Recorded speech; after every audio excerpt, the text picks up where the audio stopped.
The Reggio approach is built on this inspiration of Constructivist approach and believed a Constructivist approach to education was ideal.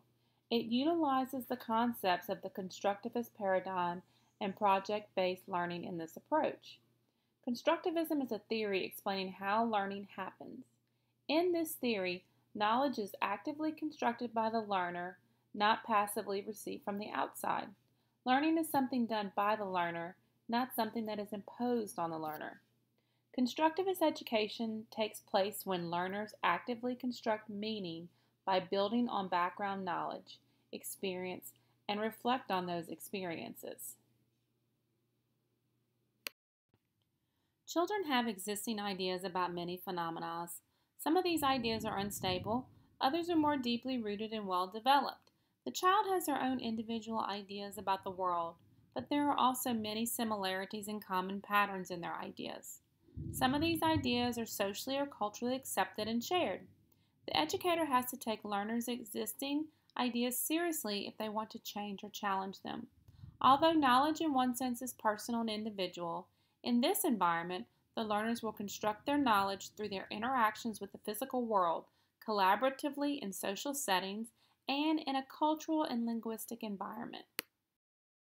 Educators will adapt to the role of facilitator, not teacher. This allows the learner to play an active role in the learning process. Learning for some children means to simply act out in such a way that offers many opportunities to construct their own knowledge through discovery, exploration, and investigation. You cannot be a Reggio teacher if you are not a Constructivist.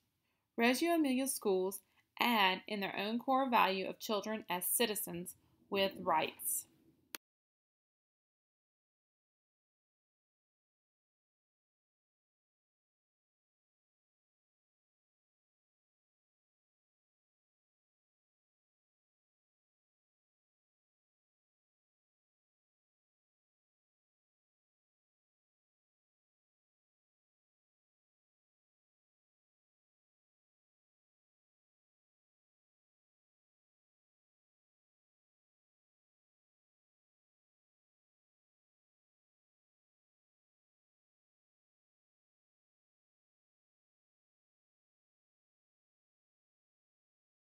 On this slide, Gagnon and Calais identify some overlapping characteristics of a constructivist learning design. Within the application of this design, there are 6 elements that overlap. The first being exhibit. This is where students create a product or exhibit thinking and learning through possibly graphs, playing, etc. Reflection is defined as students reflecting on predictions made while explaining learning situations and other exhibits. What knowledge and skills were learned? Grouping. How will you group students to collaboratively learn? Situation. What are you planning on having your students explain? Bridge. Initial activity that evaluates students' prior knowledge to connect new understandings. And lastly, questions. What guiding questions will be used to introduce, to engage students, and to allow learning to progress? Is this environment adaptation of the Reggio approach? To see if a school is a good adaptation of the Reggio approach, we need to look for the following indicators.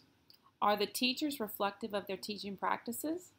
Are children celebrated and seen as competent and capable? Do teachers realize it's an ongoing quest to capture what children are actually doing? Is the use of documentation evident and truly an illustration of the children's explorations?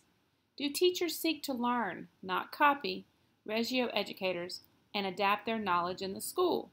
And finally, are relationships seen as important? For example, teachers with families, children with teachers, and teachers with each other.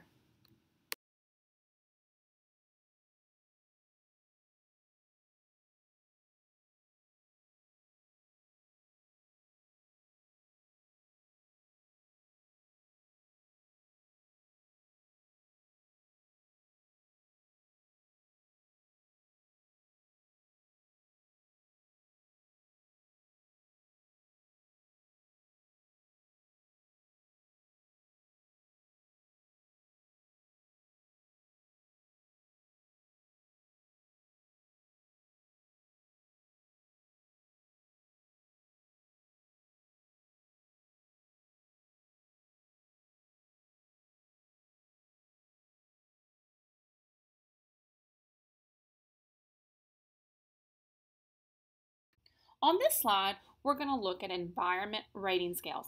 How are the environments rated? The first one is the infant-toddler environmental rating scale, which is also known as ITERS. This scale is designed to assess center-based child care programs for infants and toddlers up to 30 months of age. This rating scale consists of 39 items, which are organized into 7 subscales.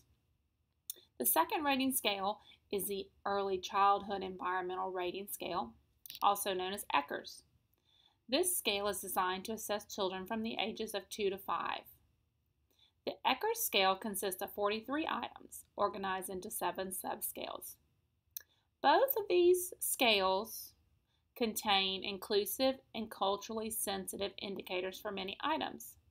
The 7 subscales are space and furnishings, personal care routines, listening and talking, activities, interaction, program structure, parents, and staff.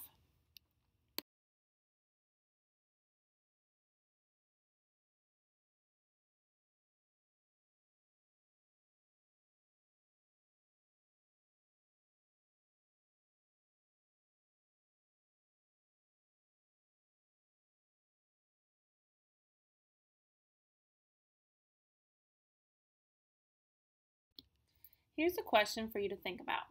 How is constructivism and the Reggio-Emilia approach similar? A. They encourage teacher-directed interaction. B. They use rote teaching to help memorize. C. They construct their knowledge through the physical world. Or D. They give formative assessments to gather information about their students. The correct answer is C. They construct their knowledge through the physical world.